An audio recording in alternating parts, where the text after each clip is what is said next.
Ah,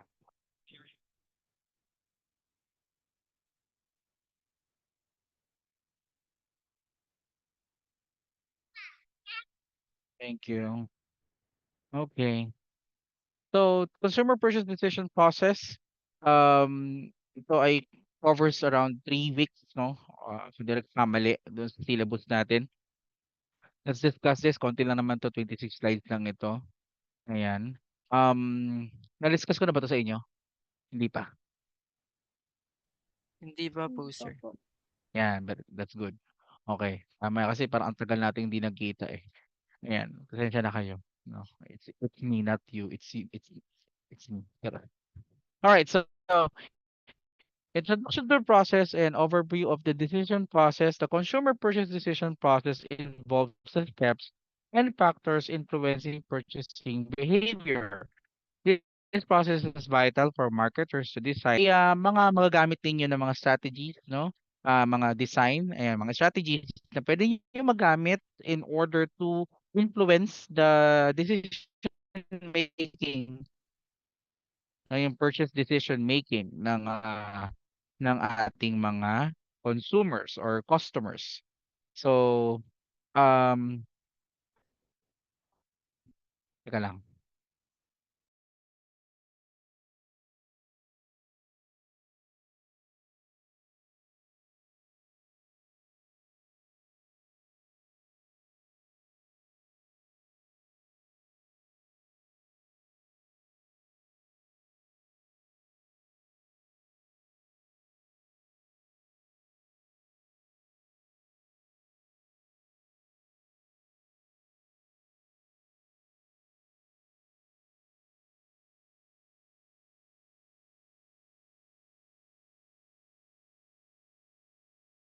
All right. So, sorry.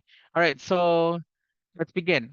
So, una, um, in influencing purchasing decision ng process ng ating audiences, we need to do is problem recognition. So understanding problem recognition, sa may bandang baba, the problem recognition is the first crucial step initiated by identifying a gap between current needs and desired states. Marketers can leverage this awareness effectively. So advertising plays a significant role in triggering problem recognition by highlighting gaps in consumer needs, prompting them to seek solution.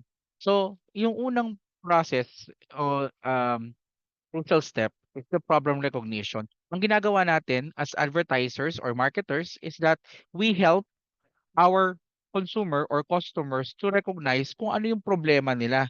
O kaya ay among sa mga problema nila, 'di ba? Paano makakatulong yung ating produkto, no? Yun yung concept. So, we need to help them identify, we need to help our consumers to identify kung meron bang gap no, between dun sa current needs nila o kaya yung desires nila. 'Di ba? Baka meron silang kailangan or meron silang gusto. So by having advertisements or by creating content, mga articles o kaya advertisements, ayan, mga commercials, we will help them to recognize na meron silang pangangailangan o meron silang problema. Okay? And then dito papasok yung advertising kasi nga it triggers the problem recognition. Kapag napanood nung, pag napanood nung consumer yung advertisement na ginawa natin, mati-trigger sila. Ma-realize sila na, "Ay meron pala akong problem, meron palang kulang sa akin, meron palang akong kailangan at meron pala akong kagustuhan." No? So, it highlights the gaps. The advertisement highlights the gaps in consumer needs and prompting them to seek solutions. Okay? There are types of problem recognition. Uh, Number one is the actual state recognition, no, and the desired state recognition. Yung actual state recognition, it's recognizing a need due to intolerable current state. And, and yung description nito is helping them to realize na meron silang actual uh, problem, meron silang actual gap, no? Actual state recognition. So recognizing a need due to intolerable current states. Kasalukuyan, meron silang kailangan, meron silang pangailangan. Samantala, the desired state naman, recognizing a need based on aspirational improvements. So sila, meron silang hangarin, meron silang nais, no? So, hindi man nila kailangan ito talaga for as of the moment, pero gusto nila magkaroon ng gano'n, no?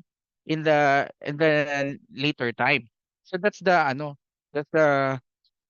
desired state recognition, helping them na gusto mo ng ganito, parang gano'n yung message. Yung actual state, kailangan mo ng ganito, pero yung desired state naman is alam kong gusto mo nito. Hindi mo pa 'to kailangan ngayon, pero gusto mo ng ganito. Ayun. So, the role of PR and recognition. Yan, the public relation can shape consumer recognition through strategic messaging. Effective PR highlights problems and positions brands as a solution, influencing consumer awareness. So yung trabaho ng public relation is, of course, we help them to realize that they have a problem, no? And later on, little by little or somewhat, if strategically or effectively, para ba, strategically na ipapasok na natin yung brand natin as the solution to that problem. No, parang meron kang problema, no? Now that you know you have a problem, now that you know that you desire for this, for something like this. Now we offer you our product, our brand. No, itong brand namin provide solution doon sa problema mo. O kaya provide solution doon sa desires mo, no? And influencing consumer awareness. Anong mangyayari? Papasok dun sa isipan ng consumer ninyo na ay kailangan ko ng sagot sa problema ko at itong brand na ito yung possible solutions, no? Hindi pa sila talaga bibili ng produkto mo pero nagiging option ka na, no? Isa ka na sa mga option. Kasi they are becoming aware, no, doon ah, sa brand mo. They are becoming more and more aware about the existence of your brand, no? And alam nila na solution nga yung brand mo dun sa problema na nila. Okay? And then gano'n 'no, tandaan niyo na kahit yung consumer awareness lang napakahalaga nun para sa brand natin. Kasi hindi naman natin agad-agad makukumbinsi yung ano, yung consumer natin na, "Ay bumili ka agad." Hindi gano'n, kundi may depende yan, Kapagka kailangan na nila at handa na sila at meron na silang kakayanan bumili, to make a purchase, saka lang sila magpe-purchase. Pero habang hindi pa sila ready, hindi pa nila kailangan o kaya wala pa silang pambili, at least alam nila na ano, existing yung brand natin. Teka lang po, wait lang po.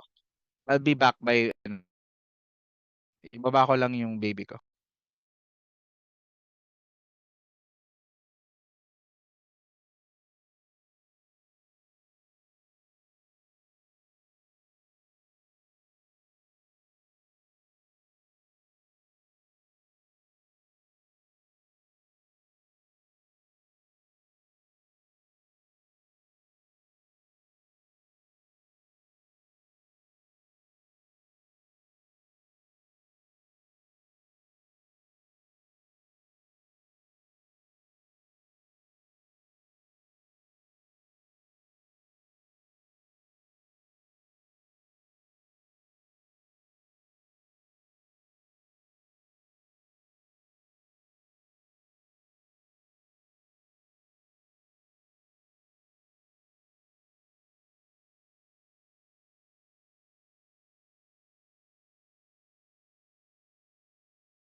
Hello. Sorry, pasensya na talaga kayo. Okay. Rinig niyo na ako? Malinaw naman ba? So, Thank you. Yes, sir. Sige. So, ngayon, dito tayo sa rule of PR, public relation. Ayan, kailangan natin makisama no dun sa ating mga consumer. Ayan. Pag meron tayong magbuting pakikisama, mabuting imahe no doon sa consumer natin, pinagkakatiwalaan tayo. Yan, after tayong pagkatiwalaan, ang kasunod yan, pinapaniwalaan na tayo, no?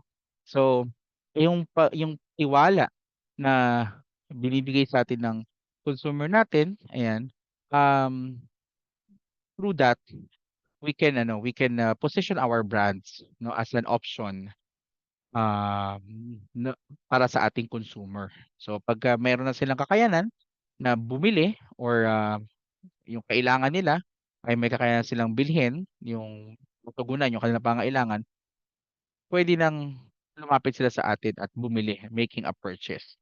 So, gano'n, no? Ganun na naman yung proseso. Let them know, help them recognize they have a problem, and then let them become aware, no? Let them be aware about the existence of our brand as a solution to that problem that they have recognized. And so that kapag they are capable and willing and yun nga, about to make a purchase, eh, hindi na sila pupunta kung saan-saan, kundi sa ating ano na lamang, sa ating brand na lamang. Now, how can we trigger that problem recognition? Ayan. Number one is the highlighting consumer pain points. Ayan. Advertisement can specifically address common consumer pain points that not be consciously recognized, triggering awareness. So yung pain points na yun, no, these are the concept or ideas na ah, alam ng ating audiences, kaso di nila masyadong pinapansin. Yan, common consumer pain points. Yung parang kumbaga iindahin nila, yung parang gano'n, yung pain points parang iniinda, 'di ba? Um, Tulad na lamang ng parang may mga idea kasi na kulang lang ng realization, and then pag na-realize nila yon, 'di ba, it will trigger awareness. Alam mo, tulad na lang ng, ah, ng isang anak doon sa magulang na may nanay siyang matanda na or magulang na matanda na, kapagka gumawa tayo ng advertisement that somewhat addresses that concept na ikaw ay anak at meron kang nanay, mahal mo yung nanay mo, 'di ba? So, pain point 'yon, 'no? Pain point 'yon, kung talagang mahal mo yung nanay mo, ayaw mong mawala nanay mo, edi bumili ka ng produkto na ganito. So, somewhat gano'ng klaseng advertisement, 'no, targeting pain points, yung kung saan mahina, kung saan maapektuhan emotionally, ayan, especially emotionally, mga ganyan 'yan, eh. Mga pain points na 'yan, masaktan o kaya maaalog, tawag namin maaalog. 'Pag naalog ka 'di ba parang magigising ka, ayan. So if you created an advertisement that, uh, specifically addresses yung mga common or mga consumer pain points na yun, kung kumbaga ano yung nakakagising ba sa damdamin nung, o consumer mo, they will recognize yung problema, and that triggers awareness. Another is the real life example. So campaigns like health insurance ads illustrate how advertising can reveal consumer fears, leading to problem recognition. Yung ating consumer, bukod sa meron silang pain points o kahinaan, no?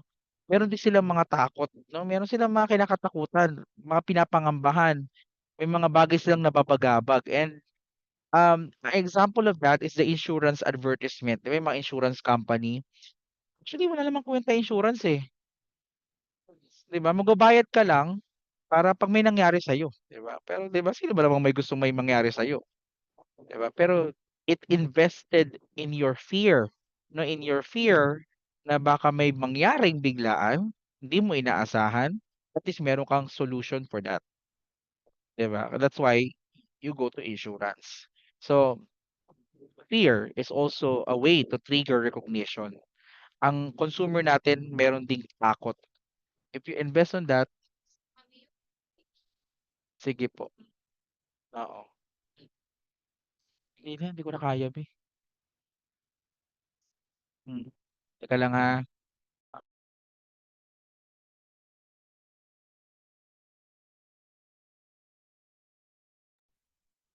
Okay, and lastly is the utilizing emotional appeal. Siyempre kung meron siyang pain points, and meron ding ano, emotional triggers na can effectively prompt consumers to recognize, mic na ba ako? Check, check, check, check, check. Ayan. Can recognize, consumer to recognize their unmet needs. Kailangan naman talaga nila, pero tinatanggi nila, in denial sila. So, ginagawa natin, gumagawa tayo ng advertisement that emotionally triggers. Yan. And tell them the prompt, no? Na akala mo lang hindi mo kailangan o kaya sinasabi mo lang na hindi mo kailangan pero totoo kailangan mo talaga. Ayun. So, emotion, fear, and pain points. Yan yung mga pwedeng gamitin to trigger recognition. And for example, Tesla marketing focuses on environmental concerns and the risk of traditional vehicles, successfully triggering recognition among eco-conscious consumers. Example of recognition. Another idea that we have to learn in audience and marketing insights and consumer purchase decision process is the information search. Kung kanina, our consumers has the problem, may problema sila that we need them to recognize. Kumbaga, we create advertisement that help them recognize it. Meron pang isa, na information search naman. Dito, sa ideyang ito, yung consumer natin, alam nila na meron silang problema, alam nila na meron silang mga pangangailangan, alam nila na meron silang mga kagustuhan. But they search for the best solution for that, no? So we have what we call active and passive searching. Consumers may actively seek information or rely on passive information. Marketers must ensure visibility in both scenarios to capture consumer attention, no? The active searching, yan, yung actively seek information, sila mismo yung nagse-search ng information. While the passive naman, it's more of tayo yung naglalagay, no, parang ano yan eh, yung audience natin, naghahanap ng information sa active, we need to give them. Yung passive information naman, we need to post, we need to create websites, we need to create articles or contents that give information and then pag nadaanan nila, 'di ba? Kahit hindi nila hinahanap, o sabihin natin, ano lang, parang ano lang, passively, kung ano lang yung makita nila sa online, anong ibigay sa kanila ng platform, ng social media, for example, babasahin nila, meron silang mababasa, no? So, kung titignan natin na maigi, the reason why we need to create articles, we need to create contents for our brand, for information dissemination, is for both active and passive users. Yung active, no, our consumers who are actively seeking information needs to get information. Kailangan meron silang matagpuan. So that's why we need to create content, 'di ba? Kung halimbawa naman, hindi talaga sila actively naghahanap, basta nagba-browse lang sila, they just enjoy the flow of the algorithm ng online, meron pa rin dapat tayong content so that they can read something pagka nakita nila. Kasi pagka wala kang content, wala kang articles, wala kang mga informative contents about your brands, babasahin sa'yo, no? Walang makikita sa'yo, mapa-active user man yan o passive user yan, wala silang makikita sa'yo kasi wala ka namang ginawang content. So, the idea here is that our consumer are searching information and we need to provide those information. Okay? Thumbs up nga kayo kung buhay pa ba kayo diyan. Pwede kayong kumain habang habang nakikinig sa akin ha. Parang radyo lang naman ako eh. Ayan. Sana all puwede na kumain, oh.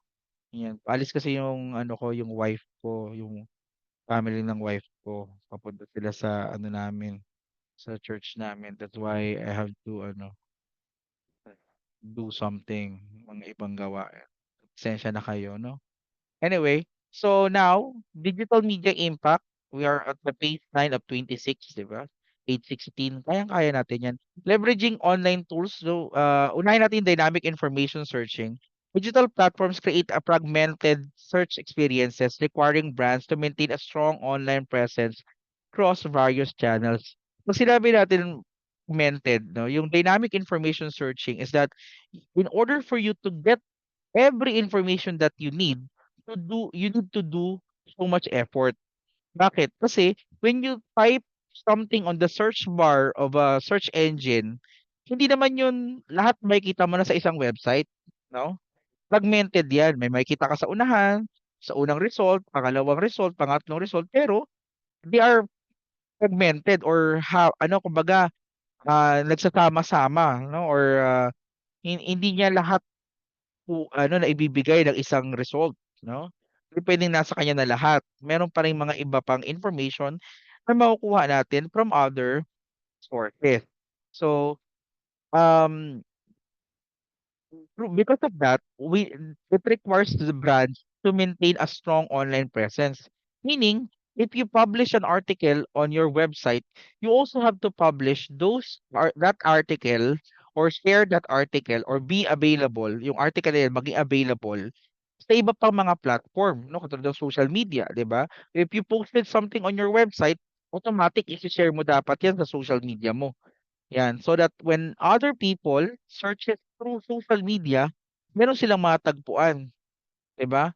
Kung halimbawa kasi sa Google ka lang, sa website ka lang gumagawa ng information, kailangan mag-search sila sa Google para matagpuan ka. Eh paano kung hindi sila nag-search do'n, 'di ba? So, paano kung sa social media sila nag-search? Eh di wala kang presence do'n, 'di ba? Kasi nga yung information natin dapat strong or available sa almost every platform possible. Okay? And then brands should utilize SEO. Yan. SEO is still effective at this moment, no? Yung search engine optimization, napakahalaga pa rin yan kasi marami pa rin po nag-Google. Hindi pa rin po natin nawawala sa option yung Google mo, yung mga information, di ba? So, yun yung concept. Brands should utilize no SEO and targeted advertisements to increase discoverability during the information search process. Pag hindi ka nagbayad at gumamit ng SEO, eh, hindi ka mare-recognize lalo o hindi ka matatagpuan talaga ng ano, ng mga naghahanap sa iyo. Okay? And source of information, ayan, the table highlights the major sources of information consumer rely on during their search process, distinguishing between personal and commercial sources. And we have the personal sources, recommendations from people known to the consumer. Commercial sources are brand created content such as ads and product websites. And the social proof influence from reviews and ratings. So, dapat yung information mo, information about, uh,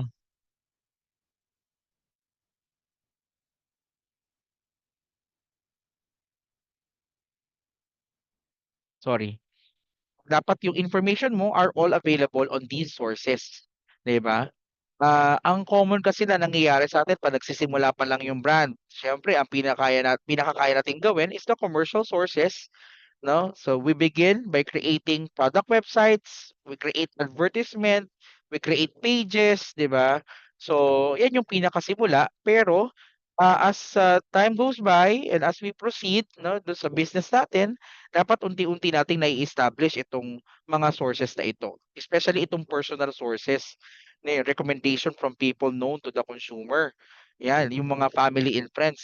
Kasi bagaman ito ay personal sources, napakalaking bagay nito regarding sa decision making ng ating mga consumer. Kahit nga sa atin, 'di ba? Aminin niyo kayo man, kung halimbawa ay produkto na pampaganda, kayo ba ay maniniwala kung sino-sino lang na influencer? 'Di ba hindi?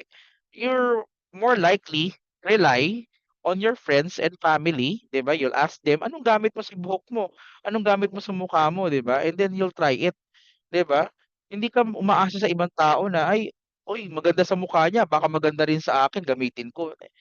Gano'n din yung consumer natin, gano'n din yung pag-iisip ng ano, gano'n din yung pag-iisip ng, consumer natin. They don't rely on our content, 'no?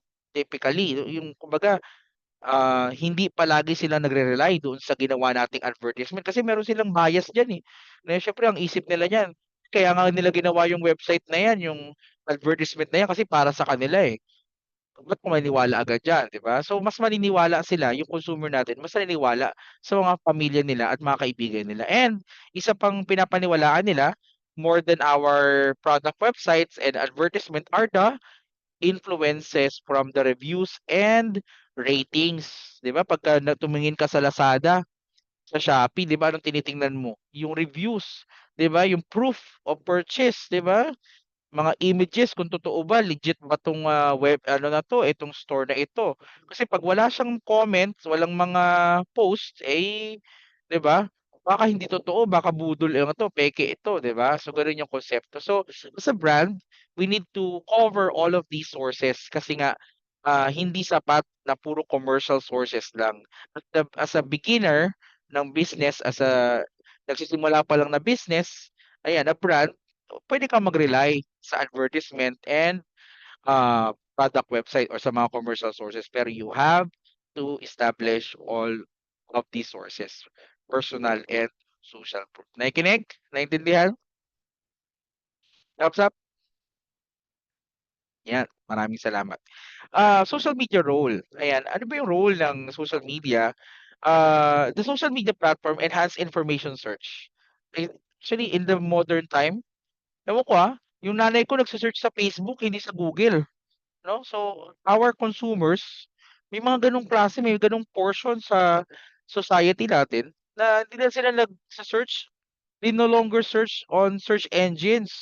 They use the social media platform. They search in Facebook, they search on Twitter, 'di ba? Eh, kung halimbawa Lazada or Shopee, do'n na sila mismo nagse-search sa platform na mismo, 'no? So, it enhances the information search experience by providing authentic product endorsements and aiding consumers in their decision making. So, yung influencer, ayan, malaking bagay yung ginagawa ng mga influencer sa marketing kasi nga para sila yung ano, nagiging ano, guinea pig 'no, nung mga produkto na ino-offer nila. 'Pag sinasabi nila na, "Ay, ito maganda 'to sa buhok," 'di ba gagamitin nila o papakita nila, eh, kung makalbo sila, eh, di makalbo sila, 'di ba? Gano'n yung nangyayari, parang silang guinea pig, tine-test nila yung product, "Oh, 'di maganda sa akin, maganda rin sa inyo 'to," 'di ba? Kahit di tayo sure. 'Yan. So, mahalaga pa rin yung role ng influencers kasi sila yung mga matitibay ang loob, 'di ba? Para sa alang-alang sa pera, gano'n. So, now evaluating alternatives, 'yan. Consumers evaluate alternatives. Yung consumer natin are no longer passive, not just may passive pa rin naman pero hindi sila yung katulad as passive nung mga lumang consumer na kung anong ipalabas ng telebisyon, yun na yung papanoorin nila at, makokontento na sila ngayon. Yung consumer natin, they evaluate alternatives. 'Pag nakita nila yung product mo, they don't buy you immediately, 'no? They don't make a purchase immediately. They search for alternatives. Baka may mas mura pa sa'yo, may mas maganda pa sa'yo, mas may sikat pa kaysa sa brand mo. So, consumers evaluate alternative by comparing attributes such as features, prices, and brand reputation before making decision. We need to understand that na yung ating consumer may pera yan at nag-iisip yan kung gagastusin nila agad yung pera nila. Hindi yan galit sa pera, tayo lang naman yung galit sa pera, eh. So, they evaluate alternative. So, anong kailangan mong gawin? In order to win against the alternatives, give them more information, 'di ba? Give them a reasoning for the value of money. Kung mahal yung product mo, bakit mahal yung product mo? Bakit worth it yung presyo ng product mo, ng brand mo, 'no? Kasi these people are searching information and they are capable of buying, no? Making a purchase. They just need information. add dun sa reasoning why they have to make the purchase. So, anong kailangan natin gawin ulit? Give them more information. Honest, paano bang honest? Strategize, no? Strategic information. Ayan. Totoo po yung lokohan, totoo po yung budulan sa industriyang ito, 'di ba? Kung anong gusto nilang marinig, iparinig mo sa kanila para 'yan, kung ano yung, gusto nila, iparinig mo sa kanila para ikaw yung piliin nila, gano'n 'yun, 'no? Now importance of differentiation, ayan. Um, Brand must showcase their uniqueness to stand out during the evaluation phase, which helps in capturing consumer interest. Ayan. Kailangan mong ipakita kung bakit ka unique, bakit ka iba dun sa mga kalaban niyo, sa mga competitor. And consistent messaging across all consumer touch points reinforces the difference and aids in preference formation. So, consistent messaging, tamang information, reliable information, ayan, acceptable, masarap sa pandinig, ayan, na information. Siyempre ano lang naman 'yan, alam mo yun minsan kasi labanan talaga dito is yung reliability. Hindi ko masabi na kailangan reliable yung information mo kasi minsan kasi may mga produkto talaga na basura, eh, ginagandahan lang ng marketing, 'di ba? Kasama kasi sa trabaho natin yun, eh, 'no, as an advertiser and public relation. Kahit gaano kabasura produkto mo, binabayaran ka ng may-ari para maibenta mo. So, anong kailangan mong gawin, 'di ba, you do public relation. Pinagkatiwalaan ka na, 'di ba, o 'di kahit basura yung product mo, dahil pinagkakatiwalaan ka, people will believe you, people will buy you, 'no? Naintindihan niyo? Okey pa ba kayo diyan? 'Yan, maraming salamat sa reaction. Yun ang kailangan ko para meron akong pakiramdam na nakikinig pa naman kayo. Okay, so consumer perception influence. Ayan, it's another thing 'no, in decision making of our consumer. Ayan. Brand reputation role. Strong brand reputation influences how consumers evaluate alternatives and guide their choices. Kapag maganda reputasyon mo, 'di ba, legit ka, eh, bibilhin ka. Bibili sa'yo yung consumer. So, ano kailangan natin gawin to have a strong brand reputation? First is effective marketing. Yan, effective marketing can shape consumer perception, promoting favorable view that aids in option evaluation. Kailangan effective yung marketing mo. Ibig sabihin kung ano yung maganda, ano yung gustong marinig, 'di ba? Ano yung mga selling points, yan yung pinapaalam mo, 'no? Proper communication, marketing communication kasi malaking bagay yon sa perception, consumer perception. Yan. Even yung images, 'no? Alam niyo yung mga larawan, yung mga itsura ng inyong mga produkto. Kapagka mas malinaw yan, maganda, yung color combination masarap sa mata, hindi masakit, ayan, people will trust you, 'no? People will have a good perception about your brand. Proactive PR strategies can mitigate negative impacts on brand reputation, preserving consumer loyalty. Ayan. So, when may mga pagkakataon na merong negative feedback coming from from the consumer. Pagka negative yung feedback, anong kailangan mong gawin? Proactive. Ayan, mauna ka dapat, mabilis ka dapat na public relation strategies, 'di ba? May nag-post tungkol sa produkto niyo, sa brand ninyo. Sabi meron kang brand na pagkain, nakitaan ng balahibo na short, tas kulot, 'di ba? O hayaan mo ba na kumalat 'yon, 'di ba? Hindi puwedeng kumalat 'yon kasi masiraan 'yon, 'di ba? Gusto restaurant tapos yung lugaw may 'di ba? May kulot, 'di ba? 'Di ba? Ew, 'di ba? So, hindi mo hahayaang kumalat 'yun. Ang kailangan mong gawin, proactive ka dapat. Message mo agad, "Sir, ma'am, pag-usapan natin ito. Anong kailangan mo para tumahimik ka?" Gano'n. Gano'n po 'yan. Lahat po ay nababayaran, 'no, lahat po ay nababayaran. Kalokohan mo 'yan, linisin mo 'yan. Totoo po 'yan, 'no, maraming ganiyan. Oo, hawak ko pamilya mo, ma'am, sir, burahin mo 'yan o buburahin ko sa mundo itong pamilya mo. Gano'n lang 'yan, 'no, be proactive, 'yan. Kasi 'pag hindi yan kumalat yan, nasiraan na yan, negative feedback na yan, naku, tapos ang negosyo, 'no, talo. So, 'wag niyong hayaan, be proactive, ayan, be proactive, mabilis agad, ayan. Sa crisis management, yung urgency and speed, napakahalaga, 'di ba? Kumbaga sa sunog, kailan mo papatayin yung sunog, kapag malaki na, 'di ba? Anong gagawin mo una, sisigaw ka muna, "Sunog, sunog, sunog!" Eh, kung kumuha ka na ng ano, fire extinguisher, 'di ba? Pinatay mo na agad habang maliit pa, hindi natapos agad yung problema, 'di ba? So gano'n, 'no? 'Pag how we manage negative feedback, habang maliit pa yung apoy, patayin na agad, 'yan. Yung nag-post patayin na agad, hindi, joke lang. 'Yan, joke lang 'yun, huwag niyong patayin, loko-loko. Kausapin niyo lang, 'yan.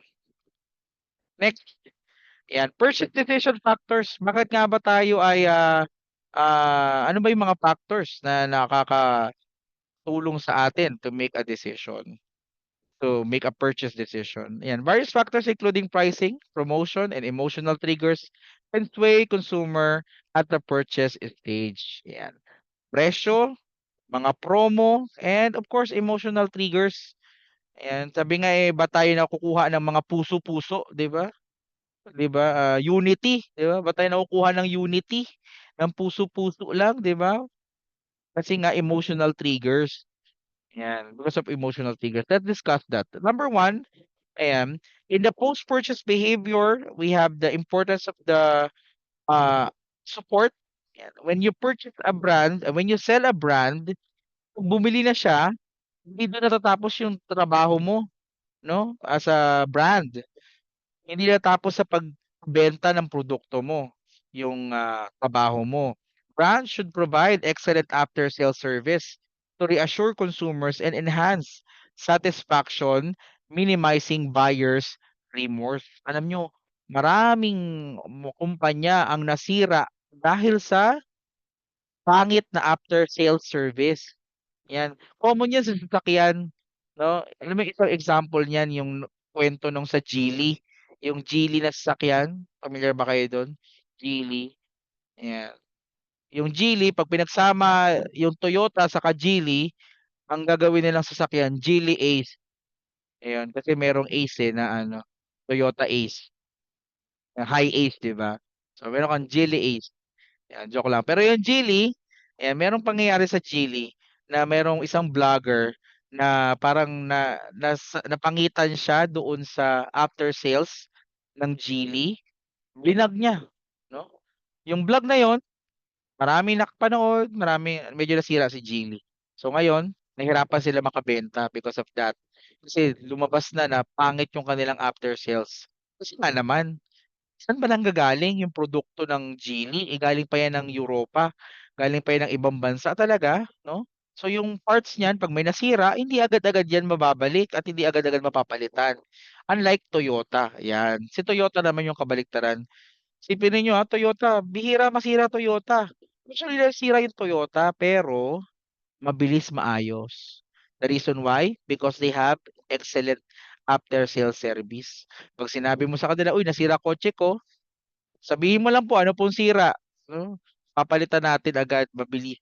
Kasi po yung manufacturer niyan, yung pagawaan niyan nandito lang po sa Pilipinas, nasa may Laguna lang. So, hindi nila problema yung mga parts. So, gano'n din dun sa mga brand natin. If you provide excellent after sales service, people will, be satisfied and later on trust you, 'no? Pagkakatiwalaan ka, irerekomenda ka pa nga, eh, kasi ang ganda nung ano, ang ganda. May problema ako pero agad na solusyonan, libre pa, ayan. So, malaking bagay din sa panahon ngayon because most of our, ano ngayon, most of our appliances and our things digital na or, sabihin natin mga internet on things na, internet of things na, meron ng internet, 'no, may digital na portion. Kailangan talaga may after sales. 'Yan yung mga bumili na yung isang nanay na walang alam sa automatic na washing machine, binilhan ng anak ng automatic washing machine. So ngayon yung nanay tumawag ngayon doon sa ano, sa customer service ng ano, nung brand. Eh, paano po ba gamitin ito? Kasi di ko po maintindihan yung ano, manual ninyo. Yan. So kung negative yung after sales ninyo, 'di ba? Yung customer service ang sagot dun sa nanay, eh bobo po pala kayo eh. Bibili-bili kayo ng gamit, di naman pala kayo marunong gumamit, eh, 'di ba? Matutuwa ba yung customer, 'di ba? Hindi. Magsasabi pa niya yun, alam mo itong brand na yan, loko-loko yung ano niyan, 'di ba? Yes. Nai-gets niyo yung point, no? Excellent after sales matters. And of course, post-purchase evaluation, yung consumer natin kaya siya bumili, gagamitin niya yon. At ginamit niya yon, meron siyang masasabi. 'Pag na-satisfy siya, maganda yung kanyang sasabihin. Ipagkakalat niya yon, maraming makakarinig nun, maraming makakaalam nun. Positibo para sa brand natin. Pero 'pag ginamit niya yon, hindi siya natuwa, ipagkakalat niya rin yon na hindi siya natuwa doon ano, doon sa ginamit niya sa brand na yon. Negative yun para sa atin. So avoid that. Building brand loyalty. Siyempre, sino bang ano, tayo nga gusto natin 'di ba loyal sa atin, 'di ba? Kayo ba gusto niyo yung iniiwan-iwanan lang kayo, 'di ba? Yung pinapalitan kayo parang underwear, 'di ba? Kayo jowa ngayon, next week iba na jowa, gusto niyo ba 'yon? Siyempre gusto natin lahat loyal. Loyal through orange, 'di ba? So, now, how can we build a brand loyalty to our customers, to our consumers? And we need to communicate post-purchase. Effective post-purchase communication is essential for fostering brand loyalty and developing customer advocacy. So kapag meron kang magandang post-purchase communication, tanungin mo sila yung bumili sa'yo ng produkto. Ayan, kaya meron kayo nakikitang mga survey, 'di ba? People are asking you, pag bumili ka ng mga devices ngayon, anong gagawin nila? They will ask you to answer a survey. Bakit? Because that survey is a post-purchase communication, 'di ba? Through that survey, they can learn kung ano yung gusto mo, natuwa ka ba, napangitan ka ba, and so on. Bakit? Kasi pagka nagandahan ka, 'di ba? Ayan, ang susunod mong mangyayari sa is the brand loyalty, brand trust. Pagkakatiwalaan mo yung brand, 'di ba? Kasi natuwa ka eh. Yan. Ang kasunod niyan is the customer advocacy. Yung customer advocacy, yung customer mismo, siya ang maging advocate ng brand mo. Ipagsasabi niya, no, ipagkakalat niya na maganda yung produkto mo, no? So kailangan muna ng brand loyalty bago yung customer advocacy. Okay? So pag walang tiwala sa iyo yung yung customer, hindi magiging loyal 'yan. At lalong hindi yan magkakalat ng mabuti tungkol sa iyo. So, post-purchase communication, talk to them, no? Hindi pagbili nila natatapos ang kwentuhan. Hanggang sa paggamit nila, pag-consume nila ng brand, ng product, magkwentuhan kayo para alam mo kung paano siya papaluguran o kaya paano papaluguran yung iba pa na katulad niyang customer. Okay pa ba kayo diyan? Ilan na ba tayo? 51 pa rin tayo. That's good. Okay. Now, there are involvement levels na tinatawag. Yung involvement na 'to, these are the touch points, 'no? Yung touch points na tinatawag natin is yung ilang beses niyang may experience or may expose doon sa brand mo. Paano siya ma-expose? Siyempre sa mga content natin, 'no? Sa mga word of mouth, 'yan yung kaninang pinag-uusapan natin na na people, yun yung table kanina, personal sources, commercial sources, anyari dun? Yan, itong personal sources, commercial sources, and social proof, these are the touch points and these are the involvement. So, pag sinabing high involvement, dapat madalas yung touch points, madalas silang naririnig, no, yung produkto mo. Yan. Pag sinabing high involvement, dapat madalas maraming touch points yung kinakailangan to make them create a purchase decision. Halimbawa, kotse. Puwede ba 'yun, yung kotse, bibentahan kita ng kotse, 'pag tinanong mo, "Ano ba't ko kailangan bilhin 'tong kotse?" Kailangan mo, eh, 'di ba? Puwede ba 'yun? Puwede bang gano'n yung sagot mo, 'di ba? Parang ano ka lang, apply ka lang sa trabaho 'no, "Why should we hire you?" You're hiring, eh, 'di ba? 'Di ba naghahanap kayo, "Oh, eto ako." Puwede ba 'yun? 'Di ba hindi naman puwedeng gano'n yung sagot mo. Kasi po, these are expensive, these are significant purchases, requires thoughtful comparison, no? Yung mga ganung brand, mga mamahaling brand, no, mga mahalagang pagbili, no, significant purchases and require thoughtful comparison. Kailangan maraming touch points muna yung gawin mo in order to convince them and make purchase decision. Meanwhile, inexpensive routine purchases made with minimal deliberations can do low involvement. Hindi mo kailangan bugbugin yan ng pangaral, hindi mo yan kailangan bugbugin ng advertisement para bumili, no? Kasi bibili at bibili yan, kailangan nila yan, routine nga, 'di ba? So, ang kailangan mo lang gawin, make them aware about the existence of your brand. And how can you do that? Low involvement lang, logo exposure, 'di ba? Sa volleyball, yung logo, nakikita nung player, anong consumer, 'di ba? Mga ano lang, minor lang na touch points, walang kwentuhan, no? Walang lalapit na sales agent at sasabihin sa iyo na, "Ay, bilhin mo itong canned goods na ito." 'Di ba? Walang gano'n. Low involvement lang. Picture-picture lang, buy now, promo-promo, okay na 'yun. And lastly, yung limited involvement, ito medyo mahirap 'to. When the products are when the products are purchasing familiar products, very familiar, but weighing multiple options. Yun yung maraming options, maraming choices na available. Kailangan limited involvement. Sir, paano po yung limited involvement? Yan po yung pinag-aaralan. Pinag-aaralan mo, ina-strategize mo yung target market mo. Kinukuha mo yung mga insights, kinukuha mo yung mga metrics. Ano ba yung gusto nila? Ano ba yung hilig nila? Ano yung ginagawa nila? Ano yung hobby nila? Yan. Knowing those information, 'di ba? You can convert them into buyers. Kasi halimbawa, running shoes ka, no? Running shoes. Unang-una, maraming running shoes na brand, 'di ba? So, kailangan mong malaman sa dinami-dami ng karakteristik ng isang customer, alin do'n yung puwedeng gamitin para makumbinsi ko 'tong customer na ito. Yan, kaya siya tinatawag na limited involvement. Kasi limitado lamang, pero kailangan significant yung involvement na 'yon, 'no? Mapatunayan mo na among doon sa marami niyang options, ikaw yung the best, ikaw yung nararapat.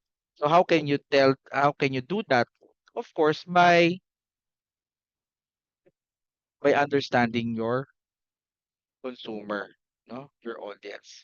Okay pa ba kayo? 8:43 na, no? Inaantok-antok na kayo. Konti na lang, 18 na lang of 26. Yan. Okay pa kayo? Thumbs up nga kayo diyan.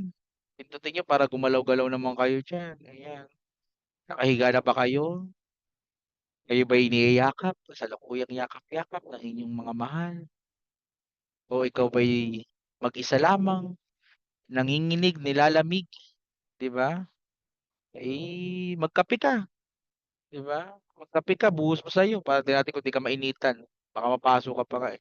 Anyway, so back to the topic, 'yan.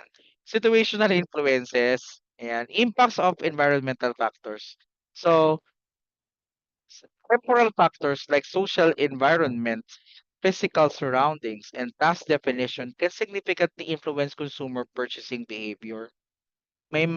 You can create situations to make your audiences or consumer make a purchase, no? 'Di ba? Gawa ka ng pandemya, tingnan natin kung hindi, 'di ba? Walang bumibili ng face mask, walang bumibili ng face shield. Anong kailangan mong gawin? I-require mo, no? I-require mo. Gano'n ginawa sa atin, eh, nung pandemya, 'di ba? O ayaw niyo bumili ng ano, face shield, kailangan may face shield. 'Pag wala, 'di makakapasok sa mall. O hindi lahat, mukhang ewan, lahat naka-face shield. Hindi naman natin alam kung talaga bang epektibo 'yon, 'di ba? Oh, face mask, face mask na ano, galing sa China. O 'di lalong namatay yung mga marami. Paano galing China, 'di ba? Oh, gano'n 'yon. These are situation, no, na ginawa ng tao kaya ginawa ng mundo. So let's discuss on that. Yan na lang yung mga konti na lang yan. Yan. Number one is the temporal factors. Yan. Impact of time on decision. Temporal factors significantly influence consumer purchasing. Time constraints like shopping during lunch break lead to convenience-focused choices.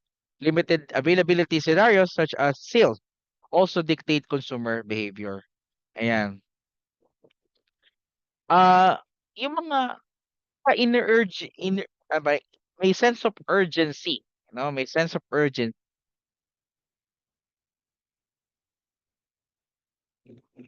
Yan, kapag may sense of urgency, nagkakaroon ng ano eh, nagkakaroon ng takot yung tao na mapag-iwanan, maubusan, ayan. So, yung katulad ng oras, no? Yung sa oras, saglit na lang yung lunch mo. Isang oras lang yung lunch mo. Punta ka pa ba ng mall? Punta ka pa ba ng palengke? 'Di ba? Magluluto ka pa ba? 'Di ba? Syempre, manghihinayang ka dun sa oras, dapat magpahinga na lang ako. Hindi, kung ano na lang yung mabili ko diyan, okay na ako dun, 'di ba? Ganun yung behavior ng consumer natin. They go where is convenient. Kung ano yung mas convenient sa kanila, ano yung mas saglit sa kanila, mas mabilis yung oras sa kanila, dun sila pumupunta. Okay? And then, yung limited availability scenario, such as sales, dictate consumer behavior. Ayan, limited availability, limited lang, no? Scarcity, mauubos agad. Pagka limited time offer, may mga iba kasing naapektuhan doon. Uy, sayang to. Tagal ko na itong pinangarap, 'di ba? Ngayon na lang to available ulit. Bibili na niya agad. Kahit wala pa siyang pera, konti pa lang pera niya, ipapangutang niya, 'di ba? Kahit di niya pa talaga kailangan, pero dahil nga limited availability lang, o 'di ba?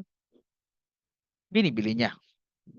Physical environment, in-store factors, no? The store layout, lighting, and music can enhance or detract from the shopping experience. Well-placed products and comfortable temperatures create inviting atmosphere. Bakit ang mall ay aircon?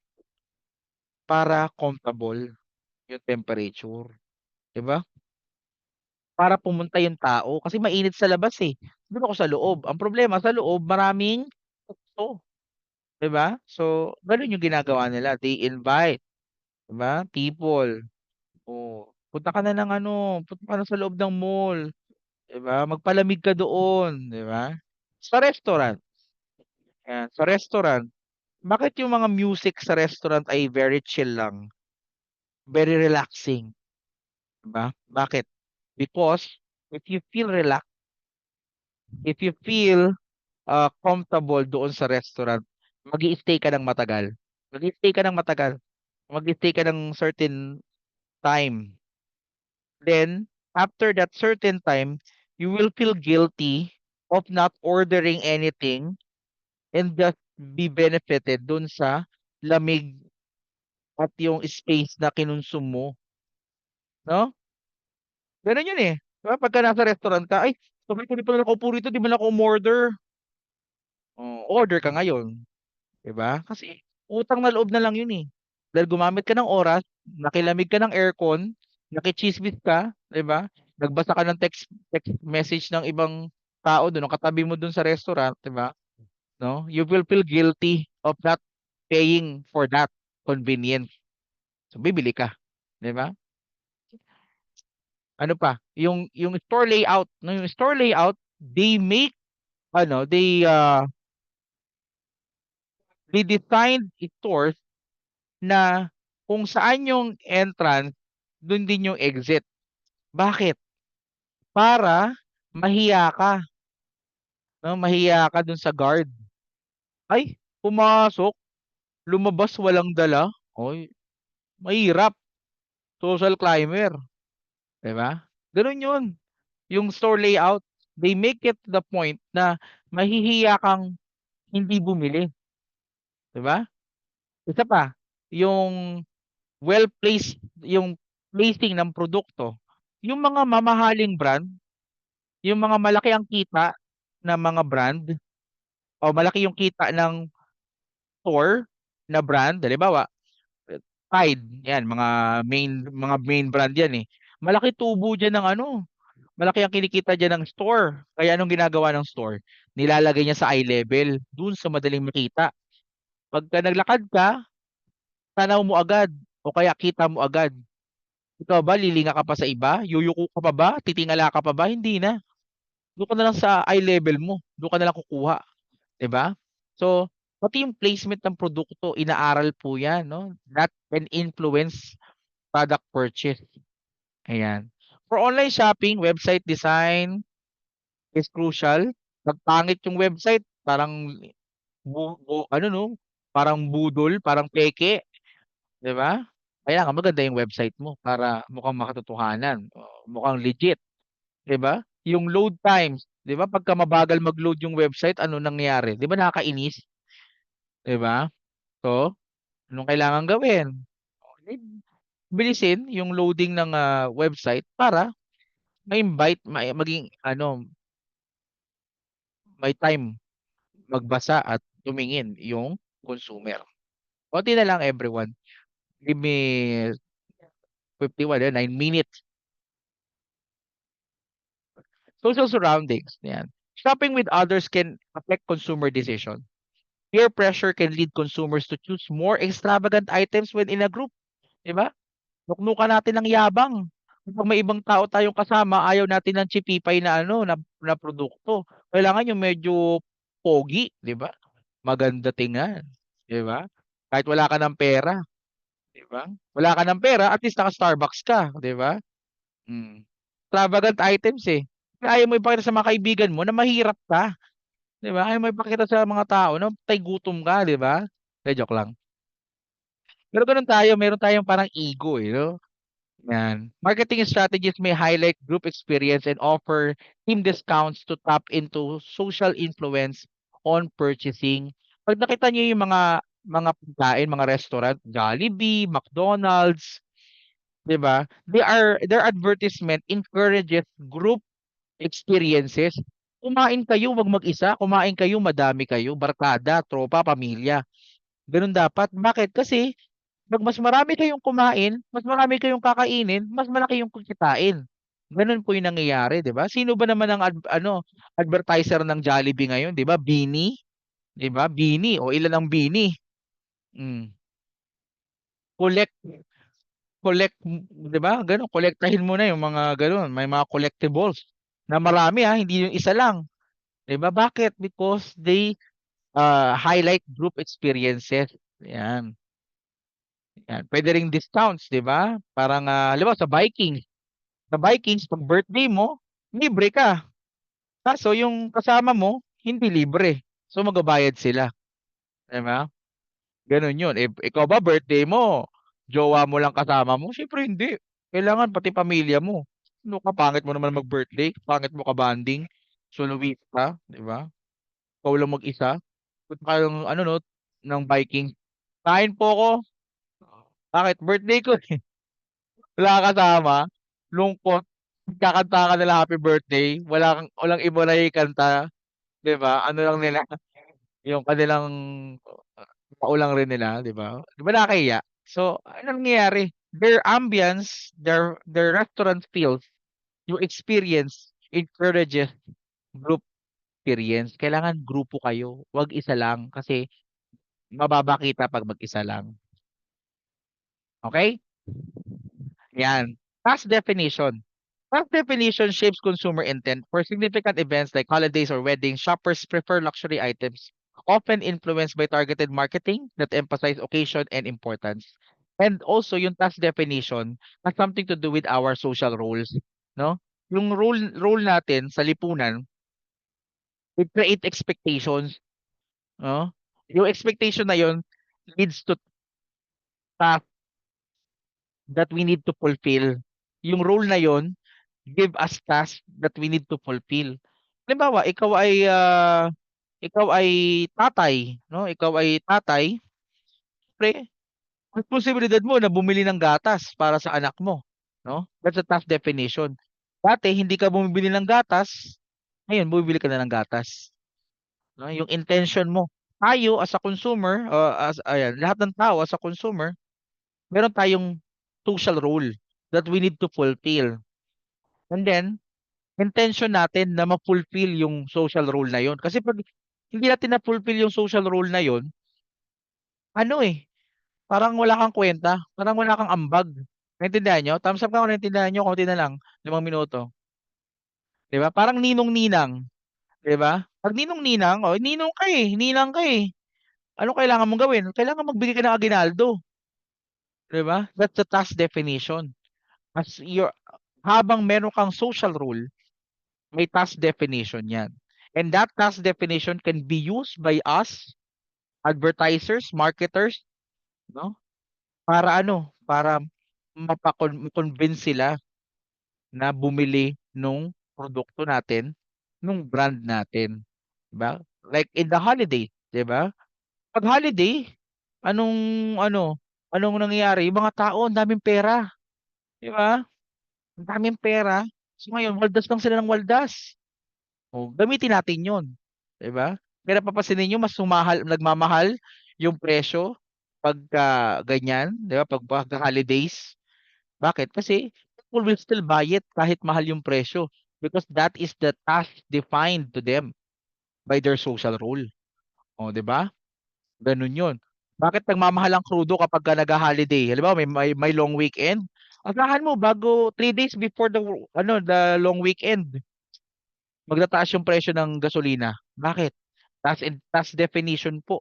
Yung mga may kotse, they will be required to go out of town, 'di ba? Ayun, may kotse ka, di mo ginagamit. May kotse ka, di mo nilalabas. Bahay lang. Display. Di sana bumili ka na lang ng yung maliit. Di ba? Display na lang. Di ba? Ganun yung task definition. Naintindihan nyo? No? Ano naintindihan nyo, no? Yan. Konti na lang, 3 minutes. Retail strategies, no?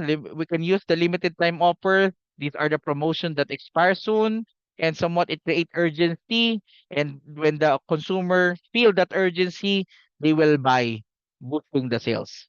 Flash sales are the time restricted discounts that encourages quick decision making for the consumer. Kapag ka flash sale, nako, pindot agad, bili agad, no? Kahit di naman nila kailangan. Kasi mura Ala, hindi porket mura kailangan bilhin, 'di ba? Gano'n 'yon. Kung gusto mo yumaman, kailangan kung ano yung kailangan, 'yun lang bibilhin, hindi porket mura. ₱5 lang Ano namang gagawin mo diyan, 'di ba? So, 'wag tayong pabudol sa flash sale. Pero consumer natin ganyan, we can use that. We can use the flash sale. Tayo ngayon ngang gumagamit nitong mga taktika na ito para malaso natin yung consumer natin, ha? Tandaan niyo 'yan. And group discount and our special pricing for bulky buy. It leverages social dynamics to increase purchases. Ayan, kapag buy 3, get 1. Buy 1, take 1. Ayan yung mga group discounts. 'Di ba? Pagka 6 kayong kumain, libre na yung pang 7. 'Di ba? Pero 6 kayong kakain o 7 dapat kayong kakain, 'di ba? Gano'n yung konsepto. So, mga effective 'yan. Basahin niyo na lang 'tong mga key examples. 'Yan, quick decisions, 40%, the 30% of our market. Ayan, are affected by the urgency in promotion. Then 20% are affected by social influence and the remaining 10% are being driven by scarcity demand. Okay? And then summary, ayan, understanding the layers of the consumer purchase decision process help brands craft effective marketing strategies and foster consumer relationship. Okay? So, meron ba kayong tanong? Okay. Wala ng tanong? May tanong? Taas kamay? Wala ba? Yan. Yung inyong midterm, no, ang coverage niyan probably is itong tatlong PowerPoint na sinend ko sa inyong GC. Ayan, bagaman hindi natin na lesson yung iba diyan, aralin niyo na lang, basahin niyo na lang, no? Ayan. And then meron pa akong mga PowerPoint na ise-send sa discussion natin for face-to-face next Monday and 18th na online and then 25th is yung midterm. Okay? Okay ba? Thumbs up nga dyan. Okay pa ba kayo dyan? Baka naman na ano na kayo, nakatulog na kayo. Yan. Maraming salamat sa oras na inyong ibinigay ngayong gabi 'no. Alam ko napakatagal natin bago tayo muling nagkita. Pero ayun, maraming salamat sa oras na inyong binigay ngayong gabi. Pasensya na kayo, I'm not able to attend your supposedly Saturday meetings natin for several reasons, sa mga dahilan ko ano, pasensya na kayo. With my whole heart, I am very, apologetic. I'm very sorry for that, mga pagkukulang ko 'no. So with that, thank you so much again. Good night everyone. I'll see you on Monday 'no. So hopefully ay magkita-kita tayo sa Monday. Okay, mag-ingat kayo. Magandang gabi. Thank you Thank po, you po, sir. Thank sir. you po, Ingat din sir. po. Ano, no? Thank you po, sir.